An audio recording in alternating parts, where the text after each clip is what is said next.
하나님의 사람 엘리사에게 제자가 있었는데 그 제자 중에 한 명이 죽었어요. 그래서 그 가족들이 아버지가 죽었으니까 이제 빚을 내서 살았어요. 그러다가 빚을 다 못 갚아서 이 빚을 내준 사람이 아들 둘을 종으로 삼으려고 데려가려고 하고 있었대요. 그러니까 남편도 죽었고, 그 당시는 남자가 없으면 거의 이제 굶을 수밖에 없거든요. 그 당시에는 여자가 일을 할 수 있는 그런 상황이 아니어서 아들 둘이 있었는데 그 둘도 데려가게 되는 정말 만나기가 싫은 위기인 거죠. 뭐 지금도 마찬가지죠. 지금 상황에도. 그래서 엘리사를 찾아갔어요. 우리가 빚이 있어서 죽게 생겼습니다. 좀 도와주세요. 그때 엘리사가 이상한 말을 해요. 우리가 읽진 않았는데 열왕기하 4장 3절을 보면 모든 이웃에게 그릇을 빌리라. 빈 그릇을 빌리되 조금 빌리지 말고. 여러분, 지금 빚이 있어서 찾아간 거잖아요. 근데 지금 엘리사가 뭐 하래요? 빚내래요. 그릇을 빌려오래요. 그것도 얼만큼? 최대한 많이, 조금 빌리지 말래요. 얼마나 황당해요. 빚이 있어서 해결해 달라고 그랬는데 빚을 내라는 거예요. 왜 그럴까요? 그 집에 기름 한 그릇이 있었어요. 기름 한 그릇. 이거 하나밖에 없었어요. 그래서 이웃들에게 빌려온 그릇에다가 그 남은 조금 있는 그 한 그릇짜리의 기름을 부으라고 합니다. 붓는데 이 기름이 멈추지 않고 그릇, 빌려온 그릇만큼대로 다 채울 때까지 계속 흘러나왔어요. 그래서 그 기름을 팔아서 돈을 벌고 빚을 갚고 그걸로 생활해라 라는 거였어요. 빚으로 해결했어요. 그릇은 다시 돌려주면 그만이에요. 제가 학자금 대출 12개를 동시에 갚을 때가 있었거든요. 그러니까 학부가 8학기잖아요. 4학년. 대학원 2학기니까 4학기. 총 12개의 학자금 대출을 30대 후반 때까지 갚았어요. 제가 전도사 때 월급이 150만 원이었습니다. 남는 게 없는 거예요. 빚이 많으니까 다 빚 갚는 데 써요. 우리가 삶을 빚진 자처럼 살 때가 있어요. 우리는 시간을 마치 미래에 내가 써야 되는 시간을 땡겨서 지금 바쁘게 살아요. 미래의 오늘이 저당 잡힌 채로 빚진 자처럼 살아요. 내일을 위해서, 내일의 성공을 위해서 놀지도 못하고 쉬지도 못하고 나를 위한 시간은 없는 채로 공부하고 일하느라고 놀지도 못하고 소모하면서 살아가요. 또 우리는 마치 남에게 갚을 마음이 있는 것처럼 마음을 주려고만 하다가 지치고 다칩니다. 마음의 빚진 자인 것처럼 상대방은 나한테 마음 안 주는데 그 사람의 마음에 들기 위해서 뭐 친구라든지 같은 직장 동료라든지 부모님이라든지 자녀라든지 그렇게 마음을 다 줘버립니다. 그러다가 남아있는 마음이 없으니까 날 돌봐줄 마음도 없고 나를 사랑할 마음도 없어서 남지 않아요. 지쳐 살아요. 꿈을 빚진 자처럼 꿔요. 내 꿈이 아니에요.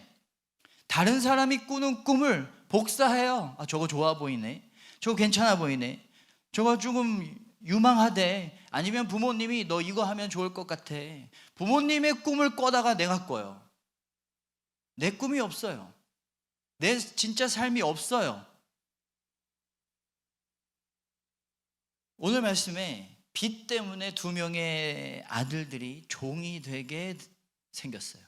우리도 그렇게 빚진 자처럼 살면 그것들에 끌려다녀요. 시간의 종이 되고 관계의 종이 됩니다. 꿈의 종이 돼요. 왜? 내게 아니거든요. 휘둘리면서 살아갈 수밖에 없습니다. 그때 하나님이 말씀하세요. 내가 줄게. 꾸지 마. 내가 줄 거야. 너의 진짜 삶을 내가 찾아줄게. 너의 빚진 것들 있잖아. 내가 대신 갚아줄게. 너의 빚을 내가 다 갚아서 너의 잃어버린 네 삶을 찾아줄게. 너는 종으로 살 사람이 아니야. 넌 내 자녀로 살 사람이야. 하나님이 나에게 정말 도움되는 시간, 나를 사랑해줄 관계, 진짜 내가 가야 할 길을 주신다는 거예요. 그래서 진짜 내 삶을 찾게 해주세요. 빌린 그릇은 사실은 빚이 아니죠. 아까도 말했지만 다시 돌려주면 그만이에요. 진짜 빚이 뭐예요? 기름이에요. 하나님이 계속 부어주신 기름이었어요. 이걸로 갚게 된 거예요. 그런데 하나님이 이상한 건 갚으란 말을 안 하세요. 진짜 빚은 기름인데 이거 갚아, 다 갚아 라고 하지 않으세요. 그냥 대가 없이 주신 빚이에요. 그냥 주신 거예요. 안 갚아도 돼. 대신 뭘 하면 되냐면 찬양만 하면 돼. 나를 따라오기만 하면 돼. 나를 경외하는 것만 하면 돼. 그거 하나 하면 충분해. 그걸로 좋게. 우리를 위해서 십자가에 달려 죽으셨어요. 우리에게 생명이라는 빚을 주셨어요. 우리가 죽어야 되는데 근데 그거 갚으라고 하세요? 안 하세요. 대가 없이 주신 거예요. 대신 뭐 하래요? 하나님을 믿기만 하래요. 찬양만 하래요. 경외하는 것만 하면 충분하대요. 네가 해야 할 모든 걸 다 했대요. 나머지는 하나님이 다 해주셨으니까. 여러분, 이게 은혜예요. 은혜라는 건 뭐냐면 대가 없이 받은 게 은혜예요. 대가가 있어서 받은 거면 그건 그냥 보상일 뿐이에요. 그냥 값이에요. 근데 대가 없이 안 갚아도 되는 은혜를 우리에게 계속해서 부어주세요. 시간과 관계와 꿈을 빚진 자처럼 사느라 내 삶이 없을 때 내 죄도 생명으로 대신 갚아주신 하나님이 내가 살아야 할 진짜 삶을 가져다 주세요. 그리고 내가 갚아야 할 것들을 다 갚아주세요. 그리고 찬양만 하면 된다고 하십니다. 말씀대로 살기만 하면 된다고 하십니다. 이 은혜란 빚을 받는 방법을 알아야 되겠죠? 그게 뭐냐면 말씀을 따르는 거예요. 오늘 엘리사의 제자의 아내가 말씀대로 했어요. 어떤 상황에서? 이해가 안 되는 상황이에요. 빚이 있는데 빚을 내라고? 손해가 되는 것 같은 상황이에요. 하나님의 말씀대로 살아가려고 할 때 이해가 안 되고 손해보는 것 같은 상황들이 참 많이 옵니다. 이렇게 바쁜데 예배를 드린다? 말이 안 되죠. 내가 먼저 섬기고 내가 먼저 희생한다? 말이 안 되는 거예요. 손해보는 것 같아요. 이해되지 않는 말입니다. 별거 아닌 거에 감사를 해라? 말도 안 되죠. 내가 손해보는 것 같죠. 근데 손해보는 것 같고 이해가 안 돼도 그 말씀에 따르면 은혜를 받게 되는 거예요. 대가 없는 하나님의 은혜, 하나님의 계획, 대가 없이 주신다라는 거예요. 왜 바로 빚 갚을 돈을 안 주시고 제가 빚이 많습니다 하면 빚 갚을 돈을 바로 주시면 더 좋잖아요. 근데 왜 굳이 그릇 빌려다가 거기다가 막 기름 채워서 그거 팔아서 돈 벌어서 그걸로 갚으라고 하셨을까요? 그 말씀대로 행하는 모습을 보시고 은혜를 주시기 때문에 그래요. 그냥 주시지 않으세요. 말씀대로 행할 때 받을 수가 있는 거예요. 처음 이 가정이 낸 빚은 내 안전과 생존을 위해서 낸 빚이었어요. 그 빚의 결과는 아들들이 사람의 종이 되는 거였어요. 두 번째 낸 기름이라는 빚은 하나님의 말씀에 순종하다가 낸 빚이었어요. 이 빚은, 하나님께 받은 이 빚은 하나님의 말씀대로 살아가는 하나님의 종, 하나님의 자녀가 되는 결과를 낳게 했어요. 진짜 삶을 찾게 된 거예요. 하나님의 자녀라는 진짜 삶.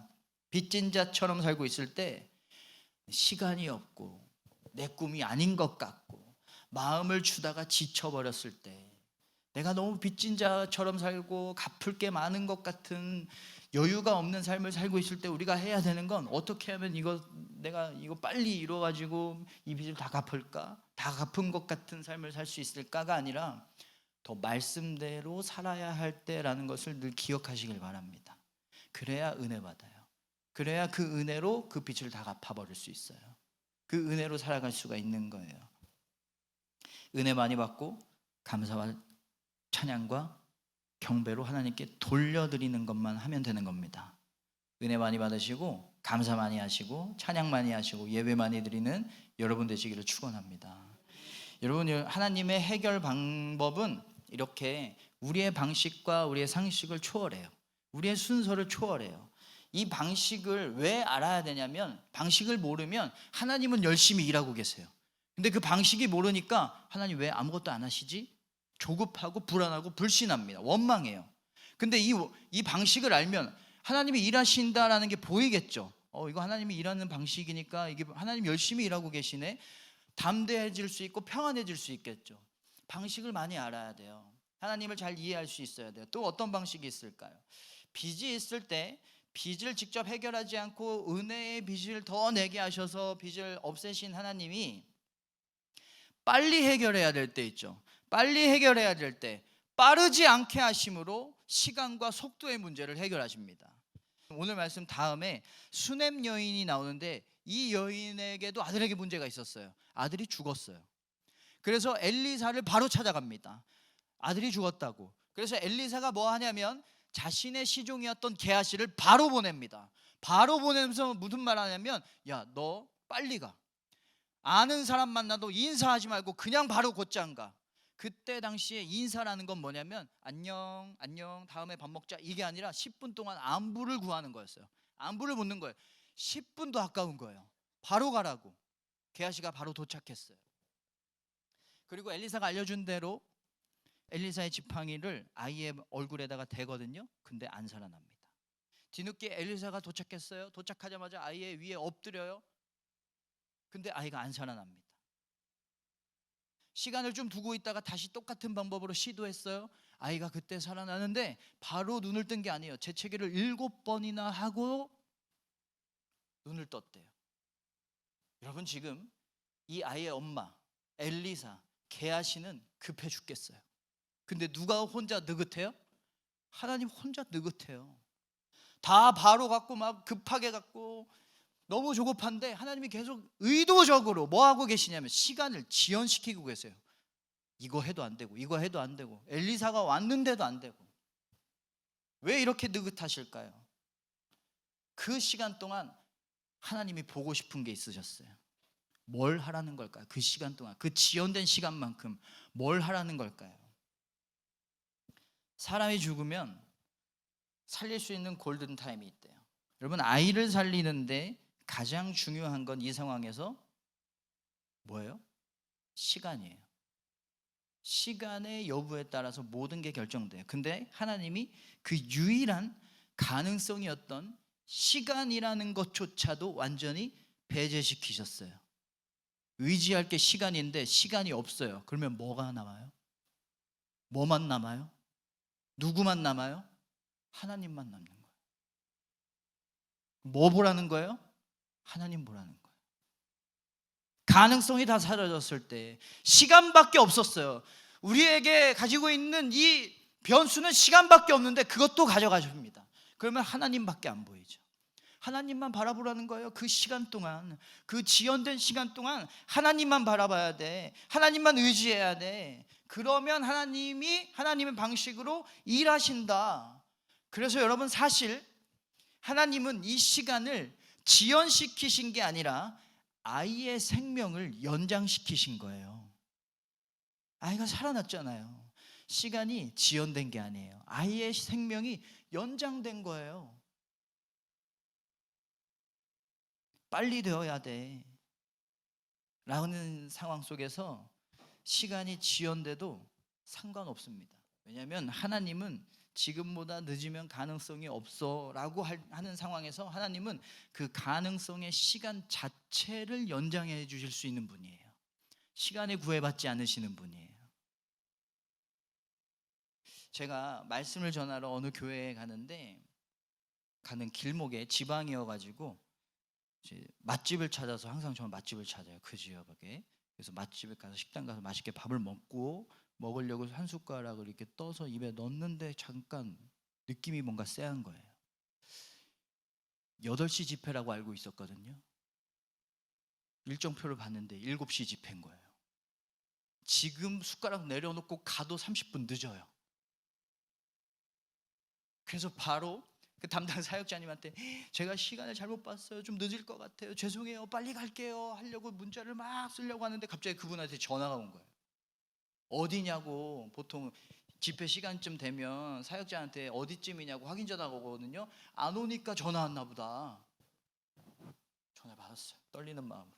목사님, 저희가 저녁 식사가 늦어져서 40분이 딜레이 될 것 같아요. 천천히 오셔도 됩니다. 내가 먼저 전화했으면 얼마나 이미. 전화 끊고 제가 육성으로 이렇게 말했어요. 완전 개꿀. 밥 맛있게 먹어야지. 늦으면 안 돼. 늦었어. 어떻게 급해. 지금 빨리 해결이 안 되면 안 돼. 이런 상황인데 하나님이 뭘 하셨어요? 그 시간 자체를 그냥 연장시켜 버리신 거예요. 이런 일들이 우리에게 일어난다라는 거예요. 하나님은 시간 자체를 연장시킬 수 있는 분이라는 거예요. 지금 하나님 취업이 안 되면 안 돼요 라는 상황들이 너무 많죠. 하나님 결혼을 지금 안 하면 너무 늦어요. 지금이에요. 지금 타이밍 늦으면 완전히 끝나는 거예요. 가능성이 없어요. 나에게 남아있는 건 이거밖에 없어요 라고 할 때 하나님 왜 이렇게 느긋하세요? 나만 급하고 나만 혼자 열심히 기도하고 있고 하나님은 그냥 뒷짐지고 가만히 계신 것 같은 상황일 때 빠르지 않게 하심으로도 안 늦게 하실 수 있다라는 거예요. 그 기회 자체의 시간을 연장하세요. 그래서 빨리 안 돼도 안 늦게 하세요. 그때가 아니어도 안 늦게 하세요. 그래서 하나님이 가장 좋은 때를 만날 수 있게 해주신다는 거예요. 그래서 여러분 늦어도 상관없어요. 그 늦는 시간에, 지연된 시간에 우리가 뭘 하면 돼요? 뭐만 남아요? 시간이 없으면 하나님만 남아요. 하나님 바라보면 되는 거예요. 그 시간 동안 그거 하라고 하나님이 시간을 지연시키신 거예요. 그 시간을 확보하신 거예요. 너 이 시간 동안 나 바라볼 수 있어? 그 시간 동안에 하나님을 바라보고 하나님만 의지하고 하나님만 사랑하는 사람에게 연장된 시간을 만나게 해주시거든요.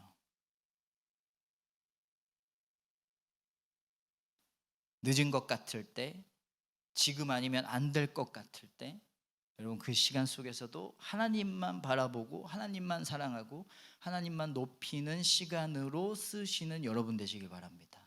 하나님이 여러분이 만날 시간을 연장시켜서 가장 좋은 때에 여러분이 만나게 해주실 줄로 믿습니다. 하나님의 방식이 또 있어요. 하나님은 어려움을 없애주지 않으면서 어려움을 해결하십니다. 그리고 부족한 게 많을 때 그 부족한 만큼 많이 주지 않으시면서 부족함을 해결하세요. 이게 하나님의 방식이에요. 엘리사의 제자들이 흉년 때문에 먹을 게 없으니까 들에 나가가지고 들호박이라는 채소가 널려 있는 걸 보고 그걸 많이 갖고 와요. 이거 먹으면 되겠다. 근데 여러분 흉년이에요. 흉년인데 들호박이 널려 있대요. 아무도 안 가져간 거예요. 그러면 분명한 이유가 있었겠죠. 안 가져간 이유가, 흉년인데도 먹으면 안 되는 거라고 의심을 해야 되는데 너무 배고팠나 봐요. 그냥 다 갖고 왔어요. 솥에 넣고 끓여서 먹는데 진짜 먹으면 안 되는 음식이었어요. 독이 있었어요. 그러면 해독해야 되겠죠? 어떻게 해독할까요? 41절을 보면 엘리사가 이르되 그러면 가루를 가져오라 하여 솥에 던지고 이르되 퍼다가 무리에게 주어 먹게 하라 하매 이에 솥 가운데 독이 없어지니라. 어떤 가루를 넣었대요. 그랬더니 독이 없어졌대요. 무슨 가루였을까요? 엘리사, 하나님의 사람이니까 엘리사만 가지고 있었던 어떤 만능 해독 가루였을까요? 마법의 약? 막 이런 걸까요? 아마 밀가루처럼 먹을 수 있는, 음식에 들어갈 수 있는 식용가루였던 것 같아요. 엘리사가 독을 해결한 방법은 뭐냐면 가루를 넣어서 독을 희석시킨 거예요. 독이 있을 때 독을 빼낸 게 아니죠. 독은 그대로 있어요. 근데 거기에다가 가루를 넣어서 농도를 낮춘 거예요. 그래서 먹을 만한 거 하게 된 거예요. 가루를 얼마큼 넣는지는 안 나옵니다. 그런데 얼마큼 넣었든 하나님이 먹을 만큼 되게 희석되게 하셨던 것 같아요. 그 다음 먹었으니까. 하나님은 내 어려움을 독과 같은 게 있어요. 독과 같은 고난과 미움과 상처들이 있어요. 근데 그거를 그대로 두시기도 해요. 그냥 그대로 두실 때 어떻게 그걸 해결하실까요? 어려움이 있을 때, 독과 같은 고난과 아픔이 있을 때 더 많은, 그거보다 더 많은 은혜와 사랑을 우리의 마음에게, 우리의 삶에 부어주셔서 그걸 희석시키세요. 그래서 버틸만 하게 하세요. 내 어려움과 걱정과 열등감을 단번에 없애주실 때도 있습니다. 그런데 그보다 더 많은 경우는 우리의 삶에 은혜를 계속 유입하세요. 그래서 희석을 시키세요. 그래서 독과 같은 것들이 느껴질 때마다 가루를 넣듯 은혜를 부어주셔서, 독은 분명히 있습니다. 아픔은 여전히 있어요. 해결이 안 됐어요. 문제는 그대로 있습니다. 그런데 농도를 확 낮추셔서 그 맛이 안 느껴지게 하시는 거예요. 감사를 해도 두려움이 완전히 사라지지 않을 때가 있어요. 기도해도 약함이 사라지지 않을 때가 있어요. 보통 같이 있어요. 기도해도 감사해도 똑같이 같이 있습니다. 하지만 여러분, 완전히 사라져야만 그게 믿음의 실력이 아니에요. 은혜로 그거를 희석시켜서 감당해내고 버티는 것도 믿음이에요. 그러면 왜 없애주시지 않고 은혜를 부어주셔서 희석시키실까요? 그냥 쏙 빼서 그것만 딱 사라지게 해주시면 얼마나 좋아요. 음식에 소금이 많이 들어가면 먹기 힘듭니다. 근데 다른 재료라든지 물을 넣어서 짠맛만 잡으면 음식이 맛있어져요. 맛을 버리는 소금이 다른 게 더 들어가서 희석이 되면 맛을 내는 소금이 돼요. 그렇다고 소금을 빼버리면 어떻게 해야 되죠? 더 맛이 없어지겠죠. 적당히 있어야 돼요. 하나님이 우리에게 걱정을 그냥 두시고 믿어도 어려움과 상처를 그냥 두시는 이유는 은혜를 통해서 농도를 조절해서 그것으로 우리의 삶에 맛을 내는 것으로 변화시켜 주신다는 거예요. 화가 많은 사람이 은혜를 많이 만나면 용기 있는 사람이 되더라고요. 걱정이 많은 사람이 은혜를 만나면 그 걱정이 배려심으로 바뀌더라고요. 열등감이 많은 사람이 은혜를 만나면 그게 열심으로 변하더라고요. 성급한 사람이 은혜를 만나면 어떻게 되는지 아세요? 말씀에 즉각적으로 반응하는 사람으로 바뀌어요. 은혜가 들어가니까 독과 같은 것들이 맛을 내기 시작해요. 그 드호르호박은요, 소량으로 쓰일 때는 약으로도 쓰인대요. 농도만 조절하면 드호르호박은 약이 될 수도 있었어요. 그리고 그 부어진 은혜가 그 나의 독과 같은 없어졌으면 하는 부분만 만지는 게 아니라 뭘 하냐면 나의 다른 부분들을 성장시키고 채워줍니다. 저는 어릴 때부터 콜레스테롤이 너무 높아가지고 오메가3를 계속 먹고 있거든요. 콜레스테롤의 농도를 낮춰주는 효능이 있대요. 그런데 오메가3를 먹으면 안구 건조증에도 좋고 염증에도 좋고 기억력에도 좋대요. 콜레스테롤의 농도를 낮추려고 먹는 건데 그것 때문에 다른 부분이 좋아져요. 왜 어려움을 없애지 않고 은혜를 계속 부어주셔서 희석시키냐면 그 은혜로 나의 상처와 어려움을 회복시켜 주시는 것도 있지만 내가 더 성장해야 되는 부분들을 만나게 해주셔서 내가 더 온전히 다른 부분들이 온전히 성장되고 세워주시려고 하는 거예요. 그 은혜를 받아서 내가 더 단단해지고 믿음이 강해져서 그 어려움을 실제로 이기게 되거나 잘 버티게 되거나 그 어려움보다 큰 자가 되게 하시는 거예요. 그래서 상처는 그대로 있어요. 어려움은 그대로 있어요. 독과 같은 모습은 그대로 있어요. 근데 그 은혜가 나의 다른 부분도 성장시켜요. 그래서 그 어려움보다 내가 더 커져요. 있어도 아무 문제가 되지 않는, 이런 식으로 하나님이 나의 문제들을 해결하신다라는 거예요. 그래서 여러분, 우리가 없어졌으면 하는 문제가 사라지기만을 바라지 마세요. 당연히 그렇게 구하는 것도 맞죠. 그런데 그거와 동시에 우리가 해야 되는 건 은혜를 더 달라고 구하는 거예요. 은혜를 더 구하시길 바랍니다. 하나님의 함께 하심과 개입하심을 더 구해야 돼요. 두려움과 아픔을 은혜로 희석시켜야만 합니다. 한계를 만나는 순간이 있다면 여러분, 그거보다 더 하나님을 많이 만나면 됩니다. 외로운 순간이 많다면 그것보다 더 하나님과 함께하는 순간들이 더 많아지면 되는 거예요. 걱정이 있다면 걱정보다 더 기도하시길 바랍니다. 약함이 있다면 약함의 크기보다 더 하나님께 감사하면 되는 거예요. 더 은혜를 구하면 되는 거예요. 은혜로 여러분 삶을 채우시기 바랍니다. 그래서 문제가 안 없어진다라는 것, 독과 같은 것들이 안 없어진다라는 건 다른 말로 이렇게 바라볼 수 있어요. 하나님이 은혜를 계속해서 부어주실 건가 보다. 저거보다 더 많은 은혜를 예비하셨나 보다. 그래서 내가 성장되게 하시려나 보다 라는 신호로 읽어도 된다라는 것이죠. 먹을 수 있는 채소가 아닌 채소를 먹었다가 위험해졌던 이들에게 정말 이제 그제서야 먹을 수 있는 채소가 생겼어요. 한 사람이 엘리사랑 제자들을 먹으라고 떡 20개랑 채소를 갖다 줬는데 문제가 생겼어요. 먹을 게 이제 드디어 생겼는데 문제가 생겼어요. 오늘 말씀 43절. 그 사안이 이르되 내가 어찌 이것을 100명에게 주겠나이까. 보리떡을 몇 개 줬다고요? 기억나세요? 20개 줬대요. 근데 지금 몇 명이래요? 100명이래요. 아니 20개로 어떻게 100명을 먹입니까? 너무 모자라죠? 그런데 이렇게 됐습니다. 44절. 그가 그들 앞에 주었더니 여호와께서 말씀하신 대로 먹고 남았더라. 100명이 다 먹었고 남기까지 했대요. 어떻게 된 걸까요? 독과 같은 것들, 날 아프게 하는 고난과 단점과 걱정들이 많을 때 그걸 없애주시는 게 아니라 은혜를 많이 채워주셨습니다. 그래서 농도를 낮춰주셨어요. 그러면 필요한 게 많을 때, 지금 100명인데 20개밖에 없을 때, 너무 그게 필요한 게 없어서 너무 힘들면 하나님 어떻게 하실까요? 돈도 없고 시간도 없고 사람도 없을 때 똑같이 아까처럼 계속 뭔가를 채워주실까요? 많이 주실까요? 아닙니다.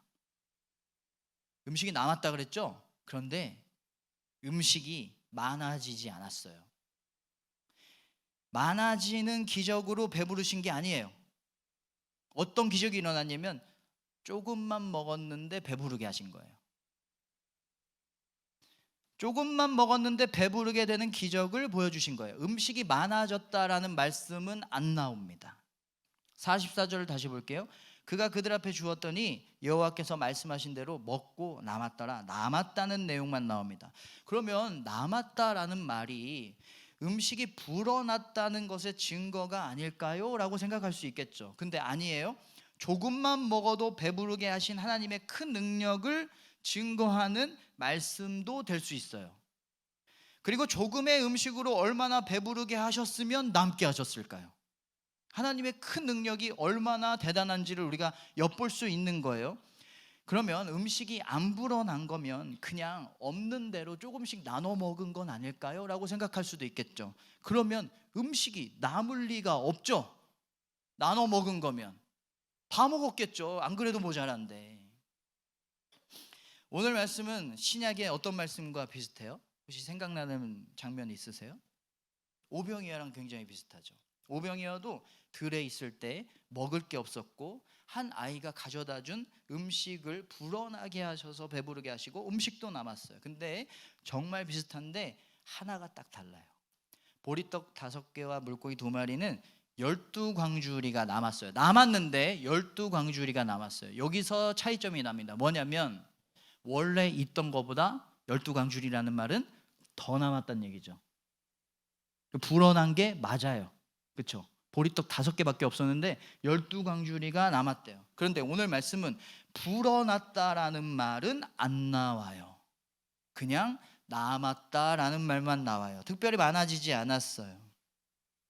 충분히 오병이어처럼 음식이 불어났다라고 볼 수도 있지만 조금으로도 배부르게 하셨다고 할 수 있는 정황들이 더 확실하게 있습니다.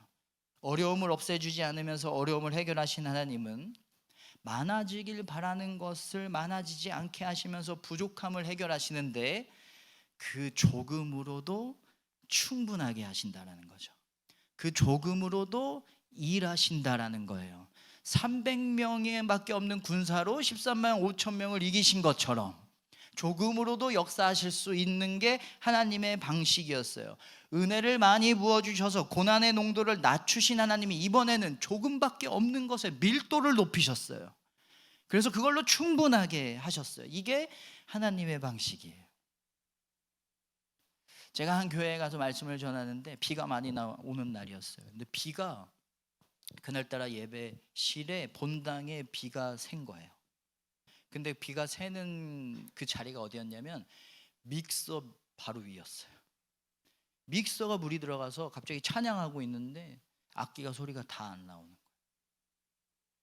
설교 때까지 그게 안 고쳐져서 제가 마이크가 없이 설교를 해야 돼가지고 거기 선생님이 저한테 확성기를 갖다 주더라고요.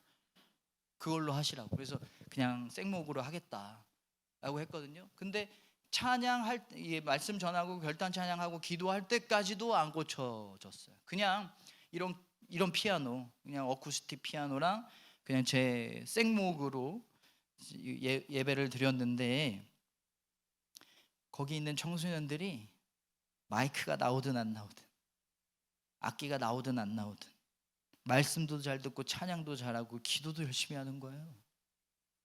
그거랑 상관없이 소리가 잘 나와야 예배 잘 드릴 수 있다라고 생각해서 막 분주하게 고쳤어요. 당연히 나오면 더 좋죠.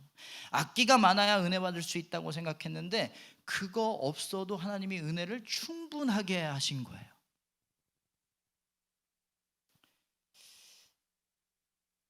지금 우리 예배가 그래요. 아무것도 없어요. 그때 비가 새는 그 교회의 경험이 이 페이지 처치 예배를 시작하게 하는 원동력 중에 하나가 됐어요. 하나님은 저런 예배도 은혜를 충분히 주실 수 있고, 저런 많은 악기가 없어도 하나님께 전심으로 예배 드릴 수 있는 사람들이 여전히 있구나, 하나님은 또 은혜를 주실 수 있구나, 그리고 우리도 예배 드릴 수 있구나 라는 생각이, 경험을 하게 돼서 하나님은 상황과 상관없이 은혜를 주실 수 있는 분이라고 그 경험을 했기 때문에 이 예배를 시작하게 됐던 것 같아요. 우리는 채워지고 준비가 되어야 무언가를 할 수 있다고 생각하지만 하나님은 그걸 건너뛰어서 역사하실 수 있는 분이라는 것을 믿으시길 바랍니다. 도울 사람이 있어야 된다고 생각할 때 하나님이 직접 도우셔서 가능하게 하실 때가 있다는 거예요. 돈이 있어야 된다고 생각할 때 돈을 채워주실 때도 있어요. 근데 돈이 없어도 할 수 있게 하실 수 있는 분이라는 것을 여러분 믿으시길 바랍니다. 저기 합격되어야 내 꿈을 이룰 수 있다고 생각할 때 저기 합격되지 않아도 꿈을 이룰 수 있게 하실 수 있는 분이었어요. 여리고성이 있을 때, 여리고성을 무너뜨리려면 많은 군사와 좋은 전략이 있어야 돼요. 그런데 하나님은 함성 소리 하나로 여리고를 무너지는데 충분하게 하셨어요. 밀도를 높이신 거예요. 거기다가 하나님의 은혜를 더하셔서 그 함성 소리의 능력의 밀도를 높이신 거예요. 하나님의 능력이 더해지니까. 여러분, 그 하나님이 지금 내가 가지고 있는 부족함으로도 완벽하게 이루실 수 있게 하시는 분이라는 것을 여러분 늘 잊지 않고 믿으시길 바랍니다. 그래서 우리는 부족한 게 있을 때 더 채워달라고만 기도하는 게 아니라 하나님, 이것으로도 이루실 수 있음을 믿습니다 라고 고백할 수 있어야 돼요. 내 약함과 부족함으로도 하나님이 일하실 수 있음을 내가 믿습니다. 그러면 하나님이 많아지게 하시든 조금으로도 일하시든 하나님의 방식으로 일하실 것입니다. 하나님의 방식은 우리의 상식과 달라서 하나님의 일하심이 잘 느껴지지 않을 때가 참 많이 있습니다. 하나님의 방식이 내 머리로 이해가 안 될 때가 많이 있습니다. 왜 그렇게 다른 방식으로 하실까요? 하나님이 어떤 분인지를 알려주시고 우리가 어떤 일을 해야 되는지를 알려주시려는 거예요. 하나님은 상황에 영향받지 않으시는 분, 하나님은 인과관계에 영향받지 않으시는 분, 하나님은 모든 것을 초월하실 수 있는 분, 지금 이 상황에 상관없이 하나님의 계획을 이루실 수 있는 분, 그리고 그걸 알게 하셔서 내가 어떤 일을 해야 되는지를 알려주고 싶으세요. 내가 고집하던 내 방식을 다 버리고 하나님의 지혜와 하나님의 능력 앞에 엎드리고 하나님, 그 일을 이루실 하나님을 믿는 것, 그것을 하라는 거예요. 하나님은 고난을 그대로 두시고 은혜를 많이 주셔서 고난을 안 느껴지게 하실 때가 있습니다. 필요한 게 있을 때 필요한 걸 많이 주실 때도 있지만 그 작은 것으로도 충분하게 하실 때가 있어요.